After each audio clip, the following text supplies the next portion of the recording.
Assalamu alaikum everyone. This is your host Sumbul Khan and I welcome you all to our very first podcast session.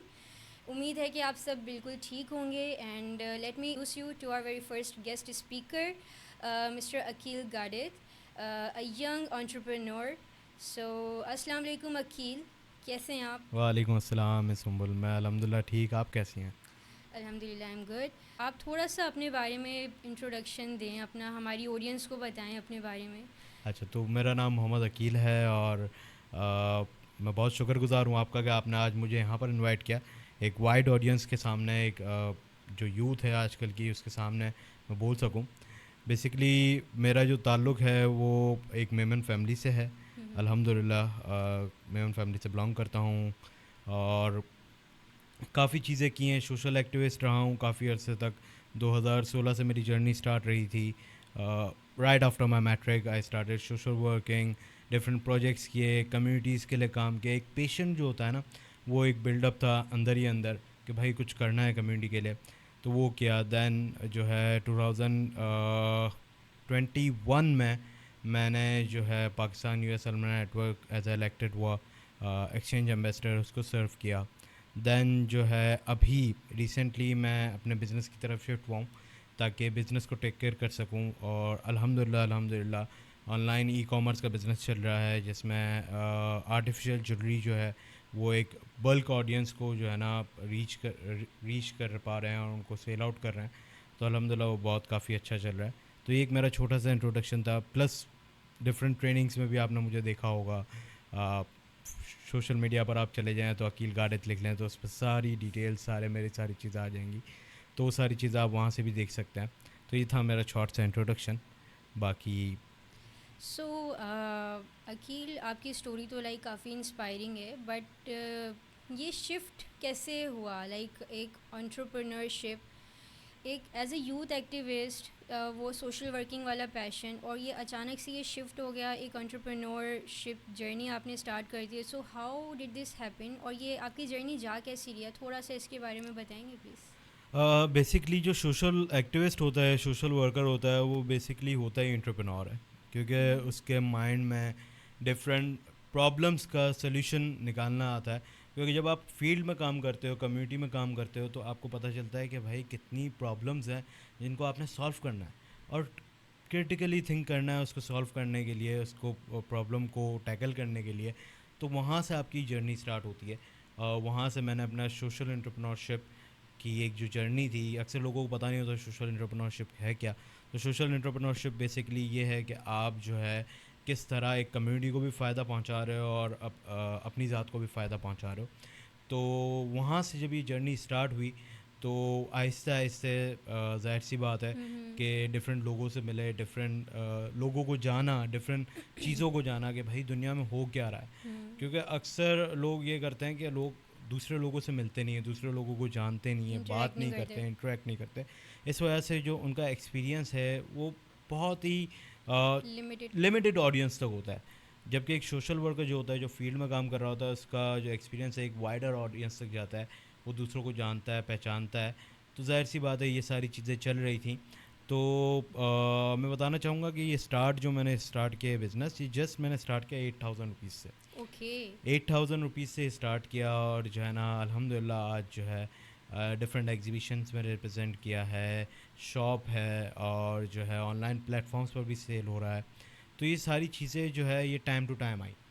तो जैसे ही मैंने जब ये start किया तो मुझे लोग मिलते गए, रिसोर्सेज मिलते गए। और एक क्योंकि मेमन फैमिली से बैकग्राउंड है तो बिजनेस माइंडसेट. बिजनेस माइंडसेट है। तो खून में एक है कि भाई बिज़नेस करना है, कुछ भी हो जाए बिज़नेस करना है, 9 to 5 नहीं करना। एग्जैक्टली. हालांकि सबसे मुश्किल बिज़नेस होता है, सबसे मुश्किल आप एंटरप्रेन्योरशिप की जो फील्ड जो है आपकी सबसे मुश्किल है, क्योंकि उसमें 9 to 5 नहीं ऑब्वियसली सी होता। बात है, इसमें सर्टेनिटी नहीं होती कि हाँ, इसमें आपका 9 to 5 नहीं होता, इसमें आपका 24/7 ट्वेंटी होता है। फोर सेवन होता आपको है. हर वक्त एक्टिव रहना पड़ता है, आपको बिल्कुल. हर वक्त कस्टमर्स को टैकल करना पड़ता है, सो आपको हर वक्त काम करना पड़ता है। Aqeel, just like you mentioned कि प्रॉब्लम्स बहुत सारी होती हैं. सो क्या थोड़ा सा इस पे एलाबोरेट करोगे कि आपको अपनी जर्नी के स्टार्टिंग में, when you initiate your journey, किस तरह की प्रॉब्लम्स फेस करने को मिली, ताकि जो अभी जो मोर जो इंथुजियास्ट हैं एंटरप्रेन्योरशिप के, अगर वो इस चीज़ को कंसिडर करें तो उनको इन प्रॉब्लम एंड उनको इस चीज़ की अवेयरनेस हो पहले से? सबसे पहली और बड़ी प्रॉब्लम जो मुझे फेस हुई है और जो दूसरे लोगों को फेस होती है वो ये है कि तुम नहीं कर पाओगे, एग्जैक्टली, तुम नहीं कर डिस्करेजमेंट। पाओगे, तुमसे होगा नहीं। क्यों? क्योंकि मैं जिस बैकग्राउंड से बिलोंग करता हूँ वहाँ पर ज़्यादातर शॉप ओनर्स हैं। एक traditional way of selling and buying जो चीज़ चल रही होती है ना, वो है। एक होलसेल ओके, मार्केट है ओके। जहाँ पर शॉप्स हैं, हम्म। वहाँ मेरे सारे रिलेटिव्स की शॉप है और वहाँ पर मैं भी एक टाइम पे वहाँ पर बैठा हूँ। तो उनके लिए ऑनलाइन कुछ एक नई चीज़ थी कि यार ऑनलाइन क्या है भाई, ऑनलाइन उस टाइम पर नया था जब मैंने स्टार्ट किया। तो वो लोग मजाक उड़ाते थे कि यार ऑनलाइन कोई चीज़ें सेल होती हैं, घर बैठे बैठे भी कोई काम होता है क्या? मतलब इतना सीरियस नहीं लेते थे। हाँ सीरियस, जाहिर सी बात है। वो ये करते थे कि यार कुछ काम धंधा कर लें, घर पे बैठ नहीं। उनको कौन पता यार पीछे बैठ के काम धंधा ही हो रहा है, वर्किंग ही हो रही है। तो ये सबसे बड़ी प्रॉब्लम जो मुझे फेस हुई, तो मैंने इसको तो लेट गो किया क्योंकि मुझे पता था कि यार मैं जितनी बातें सुनूंगा उतना मेरा काम ख़राब होगा, उतना मैं ओके, फोकस नहीं रह पाऊँगा। Okay, exactly. तो एक ये प्रॉब्लम, दूसरी ये प्रॉब्लम कि इनिशियली मेरे पास जो है ना ये पता नहीं था कि यार मैं कहाँ से स्टॉक जो है वो कहाँ से अरेंज करूँ, कहाँ से लूँ। तो वो स्टॉक जो होलसेलर्स हैं उनको ढूंढना, उनको हंट करना, वो सबसे बड़ी प्रॉब्लम थी। फिर सेलर्स जो आपके जो बायर्स होते हैं, ठीक है, उनको टैकल करना, उनको सेटिस्फाई करना, क्योंकि ऑनलाइन वर्क में आपको पता है कि सबसे ज़्यादा जो बिगेस्ट प्रॉब्लम होती है वो कस्टमर सेटिस्फेक्शन होती है। आपने बिल्कुल, कस्टमर को बिल्कुल। सेटिस्फाई कर लिया, आपका बिजनेस मल्टीप्लाई होता चला जाएगा क्योंकि वो वर्ड ऑफ माउथ आपके लिए करेगा मार्केटिंग, वो दूसरे लोगों को बताएगा, वो दूसरे लोग लेकर आएगा आपके बिल्कुल। बिजनेस में। तो ये चीज़ मैंने प्रॉब्लम फेस की जो कि आगे आप जो है फेस ना करें, आप इसे सीख के फेस नहीं कर सकते। ओके, सो कस्टमर सेटिस्फेक्शन पे थोड़ी बात कर लेते हैं। How do you satisfy your customers? क्योंकि ये बहुत ज़रूरी भी होती है। सो इसकी कोई भी लाइक 3 to 4 टिप्स अगर आप बताएं कि किस तरीके से आपने क्या टेक्निक्स यूज़ किए जिसके थ्रू आप अपने कस्टमर्स को गेन कर सकें और अपने रेगुलर कस्टमर्स की तरफ जा चुके हैं आप। आपने अक्सर देखा होगा इंडियन फिल्म में, इंडियन ड्रामों में कि कस्टमर गॉड है, ठीक है, कस्टमर इज बिल्कुल। जस्ट लाइक अ गॉड, नाउजुबिल्ला। लेकिन गॉड तो हमारे पास एक ही लाइक है, अल्लाह कस्टमर ताला इज़ है। Always right. हाँ, always right, customer is always right, ठीक है। तो आप जो है ना उसको गलत कह ही नहीं सकते, ठीक है, भले वो जितना भी गलत हो। आपने यही कहना है कि हाँ भाई आप ठीक हैं, ठीक है, मैं गलत हूँ, मैं आपको चीज़ सीख करके दूंगा।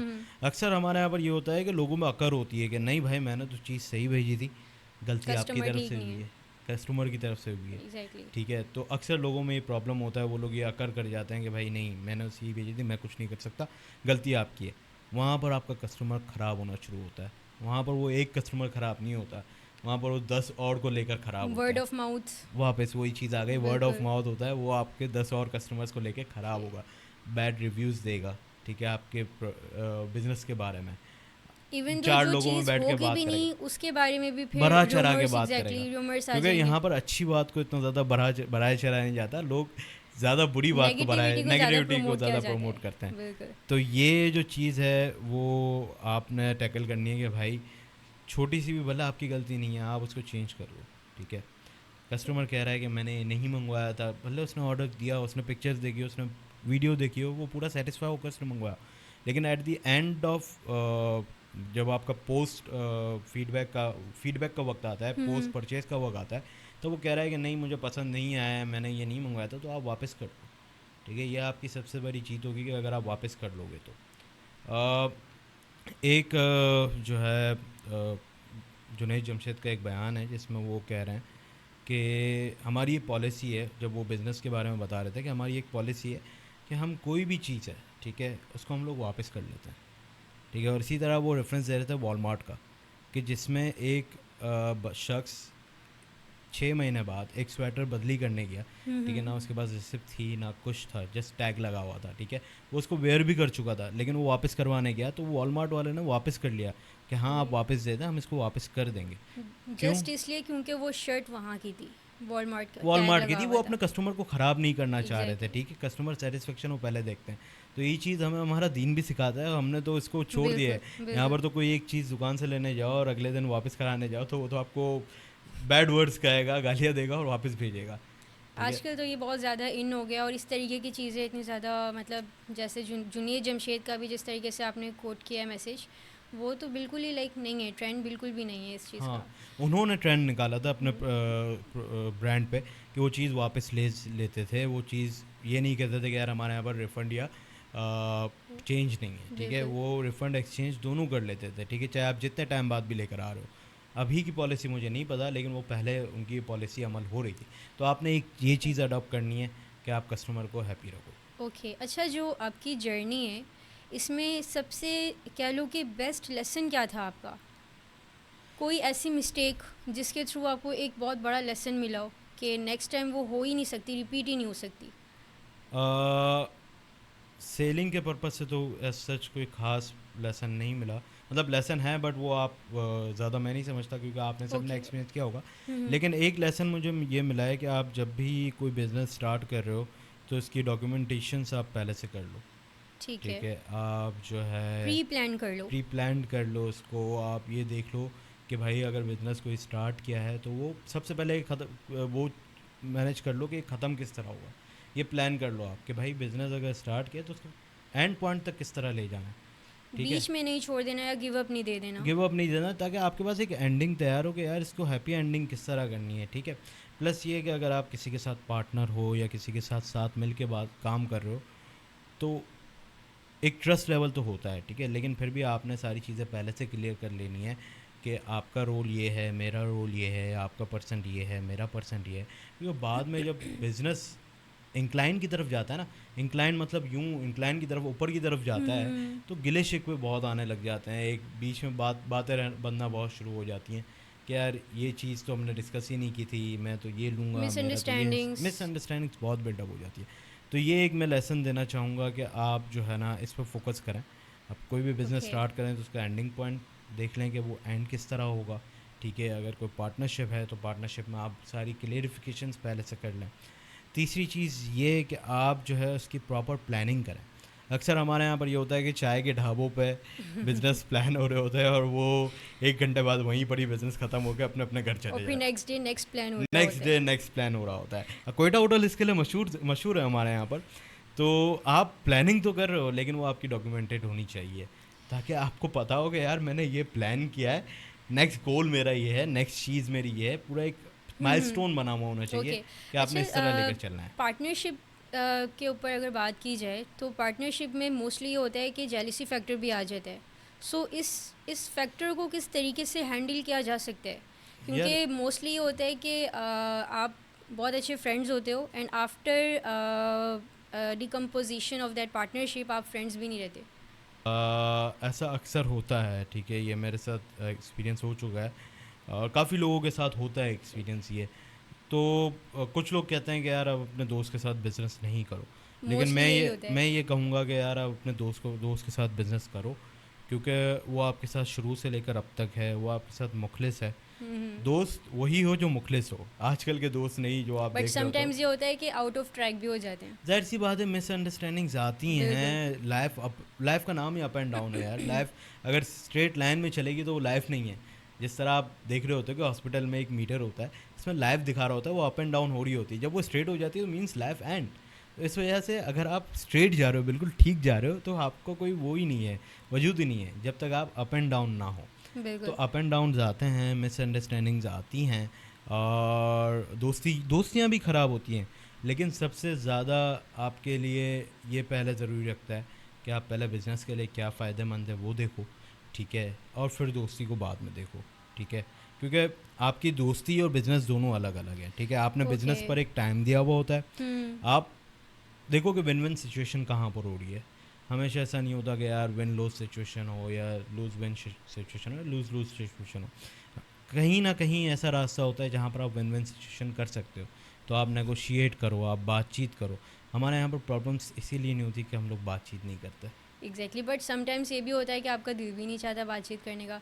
कोई थर्ड पर्सन आए, आके आपको थोड़ा सा पुश करे, फिर आपने जाके बात करनी है। एंड मोस्टली पार्टनरशिप्स में ये होता है। ईगो, ये ईगो। ईगो का ईगो नाम हम लोग विंस। इसको देख सकते हैं। तो ईगो जो है अक्सर जगहों पर जीत जाता है। वो उसकी जीत काफ़ी लोगों की हार होती है। और थर्ड पर्सन की आपने बात की तो थर्ड पर्सन अक्सर औकात सिर्फ वो थर्ड पर्सन माइट भी कोई दूसरा फ्रेंड हो, हाँ जो म्यूचुअल लेकिन फ्रेंड हो। हाँ लेकिन वो हो सकता है नेगेटिविटी के लिए भी आ रहा हो, और बिल्कुल जो बीच में नेगेटिविटी फैलाई है वो भी थर्ड पर्सन ने भी फैलाई जा सकती है। तो बिल्कुल। आपने ये भी ध्यान रखना है कि आप जो है किस तरह इस सिचुएशन को लेकर चलते हो। अगर आपने ईगो बीच में लेकर आ गए तो आप तो एंटरप्रेन्योर हुए ही नहीं, आप तो बिजनेसमैन हुए ही नहीं, क्योंकि आपको प्रॉब्लम्स को आपका सॉल्व, माइंड ही डाइवर्ट हो गया। हाँ आपको प्रॉब्लम को सॉल्व करना ही नहीं आ रहा। एंटरप्रेन्योरशिप का मकसद ही ये है कि कोई ना कोई एक ऐसी प्रॉब्लम जिसको आप ढूंढो, उसको सॉल्व करो, उसको दूसरे वे में सोचो जिस वे में अभी तक किसी ने नहीं सोचा हो। तो भाई आप इन छोटी छोटी प्रॉब्लम्स को जब नहीं सोच सकते तो एग्जैक्टली। ऑडियंस जो लोगों की प्रॉब्लम्स को किस तरह सोच के आप इंस्पिरेशन अपना, कैसे आप बन सकते हैं। हाँ इंस्पिरेशन किस तरह बन सकते हो और उनकी प्रॉब्लम्स को किस तरह सॉल्व कर सकते हो रियल लाइफ में। अच्छा, एज अ एंटरप्रेन्योर आप अपनी स्टडीज़ एंड अपनी बिजनेस जर्नी को किस तरीके से मैनेज करते हैं, because you are also a student of under graduation as well, so how do you manage this.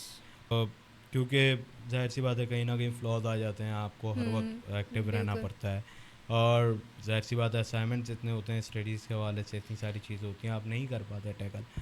लेकिन यहाँ पर वो विन विन सिचुएशन नहीं हो पाती, हम मेंटेन नहीं कर पाते, जो बात है। नहीं, मैं वो भी कर लेता हूँ क्योंकि विन विन सिचुएशन आपको हर जगह रखनी ही पड़ती है, आप नहीं रखोगे आप रह बट जाओगे, ठीक है। समटाइम्स यूनिवर्सिटी का काफ़ी बर्डन होता है। यूनिवर्सिटी का बर्डन होता है तो आपने ये देखना है कि आपके लिए इम्पोर्टेंट उस वक्त क्या है, ठीक है। Either university priority. का प्रायोरिटी आपने सेट करनी है कि यार ये काम करने से अगर मेरा बिजनेस ए लेवल से बी लेवल तक जा रहा है, ठीक है, और वहाँ पर थोड़ी सी यूनिवर्सिटी लीनेंसी दिखा रही है, स्टडीज़ लीनेंसी दिखा रही है, तो आप बिज़नेस को फोकस करते हो। लेकिन जहाँ पर आप समझ रहे हो कि जहाँ पर मेरी स्टडी बी पॉइंट से ए पॉइंट पे आ रही है बिज़नेस की वजह से, तो फिर जाहिर सी बात है आपने वहाँ पर फोकस करना है। और बिज़नेस का सबसे बड़ा फ़ायदा ही मैं तो कहता हूँ ये है कि आप जब चाहे इसको वर्क मोड कर सकते हो। आपको ये नहीं है कि यार 9 to 5 में जो ऑफिस में जाके बाउंड नहीं बैठना होते है, आप। बाउंड नहीं होना है भाई। एग्जैक्टली। बीच में रात के 4 बजे भी आप वर्क कर सकते हो, रात के लाइक 3 योर बजे भी आप लैपटॉप इज़ काम योर कर सकते हो। Company, your laptop is your partner, आप जब चाहें उसके थ्रू अपना बिजनेस कर सकते मोबाइल हैं। Your mobile phone, laptop exactly. यही आपका वो है, वर्क प्लेस है, यही आपका सब कुछ है, और आजकल इसी से ही बिजनेसेस मैनेज हो रहा है। बिल्कुल बिल्कुल। अगर किसी को इनिशिएट करना हो, अपनी बिजनेस जर्नी स्टार्ट करनी हो, सो उसको इनिशियली कितनी इन्वेस्टमेंट की रिक्वायरमेंट हो सकती है, एंड ये जर्नी उसके लिए मतलब चैलेंजिंग तो ऑब्वियसली सी बातें होगी। सो आपके इस पे क्या रिव्यूज़ होंगे और क्या आप किस तरीके से उनको सजेशंस अपनी दे सकते हैं। सबसे पहले तो मैं आता हूँ कि चैलेंजिंग है या नहीं। चैलेंजिंग देखें दुनिया का हर काम है, ठीक है, डिपेंड आप पे करता है कि आप कितना उसको सीरियस लेते हैं, कितना उसको फोकस करते हैं। आप सोचें यार मैं यहाँ पर जो है ना एक सोने की कान में चले जाऊँ, मुझे इतना सारा पैसा मिल जाए, मतलब दौलत आ जाए मेरे पास, अचानक से नहीं ख़जाने हो मिल जाएं, सकता, तो ऐसा एग्जैक्टली कुछ नहीं होता भाई। आपके ये ट्रुथ है ही नहीं, ठीक है। आपको पहले इस सब में घुसना पड़ता है, इसका को घुसना पड़ मतलब उतरना पड़ता है इस दलदल में। दलदल तो खैर नहीं कह सकते क्योंकि ज़ाहिर सी बात है आपके लिए एक अपॉर्चुनिटी है, लेकिन आपको फोकस होना पड़ता है, अच्छा, ठीक ये है। वैसे ये दलदल का वर्ड क्यों निकला इसके, दलदल हाउ वुड इसलिए यू डिफाइन दिस। दलदल इसलिए क्योंकि आप एक बार इसमें घुस गए तो फिर घुसते ही चले जाओगे, क्योंकि बिल्कुल, देयर एक is no way positive way back. में, इन अ पॉजिटिव या way. In a positive way there is no way back. आप वापस नहीं जाना चाहोगे, बल्कि खुद से ही नहीं जाना चाहोगे, बिल्कुल, क्योंकि ओके। आपको ये एक एक पैशन है और फिर ये पैशन है, आपको पैशन और ज़्यादा बिल्डअप होगा, एंड आपको जो पता बात ही है। नहीं चलेगा। तो इसमें मैं यही कह रहा था कि आपने इस पर फोकस रहना है, ठीक है। इसको अगर आप कमिटेड हो तो ही करो। ऐसा नहीं है कि आपने दूसरों की बातों में आगे यार फलाना बंदा शख्स बिजनेस कर रहा है, मैं भी बिजनेस करूँ। अभी बाद में रियलाइज़ हो गया द डिसीजन वाज रॉन्ग। हाँ अक्सर लोग ऐसा करते हैं कि यार अपनी अच्छी खासी जॉब छोड़ के, या फिर एक वे ऑफ इनकम है उनकी, बिल्कुल वो छोड़ के बिल्कुल। बिज़नेस में आ जाते हैं, और फिर वो आखिर में आके परेशान हो जाते हैं कि यार मैं कैसे करूँ। बट आई थिंक ये उनके लिए एक लाइफ लेसन होता है, उनको पता चल जाता है कि what actually they wants in life. हो सकता है उनके लिए, क्योंकि आप ए में फेल हो गए तो बी में कामयाब हो जाओगे, सी में बिल्कुल कामयाब हो जाओगे। बिल्कुल। भाई आप मल्टीपल ट्राइज दे सकते हो, लेकिन फिर भी आपने थोड़ा एहतियात टाइम करनी होती वेस्टिंग है, भी है एक या कहने में। आपने थोड़ा एहतियात करनी होती है, और जाहिर सी बात है पूरी स्टडी करनी होती है कि आपने जो बिज़नेस करना है वो आपको कितना फ़ायदा दे रहा है। अब तो मैं तो ये भी हिसाब लगा लूँ कोयटा होटल में बैठ के कि यार ये पठान जो है दिन की 100 चाय बेचता होगा और हर चाय पे 20 रुपये नफ़ा रखता होगा, तो 2,000 जस्ट रुपये लाइक तो, यूनिवर्सिटी का कैंटीन वाला। या हर चीज़ पे 10 रुपये ऊपर रखता है, तो दिन के 10,000 रुपये तो ऊपर रख रहा है, या 1,000 रुपये बिल्कुल ऊपर रख रहा है ये। बिल्कुल। तो जाहिर सी बात है आपने इस तरह नहीं सोचना, आपने पूरी डॉक्यूमेंटेशन करनी है, आपकी कॉस्टिंग निकालनी है कि आप अगर एक चीज़ सेल आउट कर रहे हो तो उसकी बैक एंड कॉस्टिंग क्या आ रही है, उसकी एक्चुअल प्राइस क्या है, उसकी फर्दर जो पैकेजिंग कॉस्ट है, लॉजिस्टिक कॉस्ट है, उसकी डिफरेंट और भी कॉस्टिंग होती है, वो आपने सारी चीज़ें दिखनी होती प्री हैं। प्लान करनी होती है, या A to Z, each and everything. A to Z। जब आपके पास ये सारी चीज़ें हो गई ना तो आपने बिज़नेस प्लान बनाना होता है कि भाई बिज़नेस प्लान मतलब मैं कहाँ से स्टार्ट करूँगा, कितने रुपए से स्टार्ट करूँगा, XYZ। आप इवन आपके पास 5,000 रुपये आप उससे भी स्टार्ट कर सकते हो, ठीक है। आपको ये भी तो आइडिया होना चाहिए कि आपकी ऑडियंस क्या होगी, या आपकी मेन कंज्यूमर्स क्या हो सकते हैं, यस, लोकेशन क्या हो सकती है। सबसे बड़ी बात आपने कही, क्योंकि ये सारी चीज़ें जब तक आपके पास नहीं होंगी, आप हम लोग एक मार्केटिंग में एक टर्म पढ़ते हैं कि पर्सोनाफिकेशन, ठीक है, ब्रांड पर्सोनाफिकेशन। जब आप एग्जैक्टली। कोई एक ब्रांड बना रहे हो, कोई एक बिजनेस कर रहे हो, तो आपने देखना है कि वो ब्रांड मेरा दिखता कैसा है। आया वो 18 साल से 45 साल की उम्र के लोगों के लिए, या वो बच्चों के लिए बिल्कुल। 13 साल से 18 साल सेगमेंटेशन। के लिए। सेगमेंटेशन आप करते हो, फिर आप देखते हो कि भाई मेरी जोग्राफिक लोकेशन क्या है, भाई वो कराची के लिए है, मुल्तान के लिए, या गिलगित बल्तिस्तान के लिए। बिल्कुल। फिर जाहिर सी बात है अगर आप खाने का बिजनेस कर रहे हो तो आपको पता है कराची का टेस्ट थोड़ा स्पाइसी है। हाँ। एंड पंजाब इवन साइड पे चले कराची में जाओ, भी बहुत सारे सेक्टर्स ऐसे हैं जिनकी बहुत ही अलग अलग प्रेफरेंसेस है, तो या उसके अकॉर्डिंगली भी फिर डिसीजन लेना पड़ता है। कल्चर हमारे यहाँ पर क्योंकि बहुत ज़्यादा cultural diverse differences. Diverse culture है, डाइवर्सिटी। डाइवर्सिटी हर चीज़ में है, in terms of class, culture, income, age, gender, बहुत ज़्यादा डाइवर्सिटी है। तो बिल्कुल। आपको पूरा बनाना पड़ता है। जब आप वो चीज़ तैयार कर लेते हो तो आपका brand ready to launch specially है। ये जो जेन जी है, इसके तो बहुत ही अलग से हमें सोचना पड़ता है। स्पेशली हम खुद एक जेन जी हैं, सो हमें पता आपने होना देखा चाहिए होगा कि हमारी प्रेफरेंस यूँ बदलती है।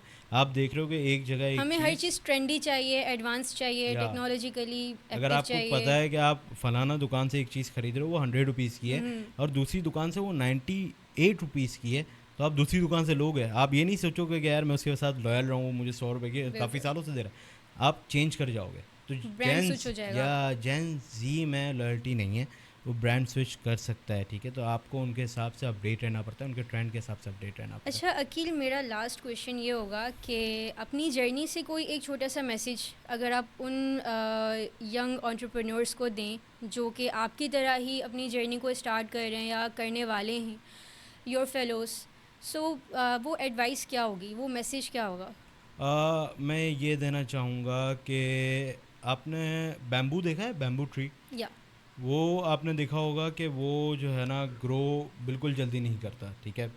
उसको पानी देना पड़ता है 8-9 साल तक, ग्रेट मेटाफोर। या ठीक है। आपने उसको 8-9 साल तक पानी देना पड़ता है, उसका रिज़ल्ट नज़र नहीं आता, और फिर अगले ही दिन, रातों रात या अगले ही दिन वो यूं ग्रो करता है, यानी एक कि साथ ही ज़मीन से कंसिस्टेंसी। 8-9 फुट ऊपर निकलता है, बिल्कुल। बिल्कुल ही अचानक से। तो आपने यही कंसिस्टेंसी रखनी है। आपका बिजनेस शुरू में रिजल्ट नहीं देगा, लेकिन आपने कंसिस्टेंट रहना है। जस्ट ये नो योर पैशन एंड या कीप गोइंग ऑन। आजकल के लोग जंप करते रहते हैं, ये नहीं चला वो चलेगा, ये नहीं बिल्कुल। चला वो चलेगा, इसमें जो उनका जो असल रिवॉर्ड है वो ख़त्म हो जाता है। तो आपने असल रिवॉर्ड के लिए वेट करना है और अपने बिजनेस को ग्रो करने देना है। So thank you so much Aqeel for the time, and it was really nice talking to you. काफ़ी प्रोडक्टिव सेशन था। उम्मीद है कि हमारी ऑडियंस को भी काफ़ी कुछ सीखने को मिला होगा। प्लीज़ अपने लाइक्स एंड कमेंट्स के थ्रू बताएं, फीडबैक्स अपने प्रोवाइड करें, एंड मिलते हैं नेक्स्ट पॉडकास्ट में। Thank you. अल्लाह हाफ़िज़।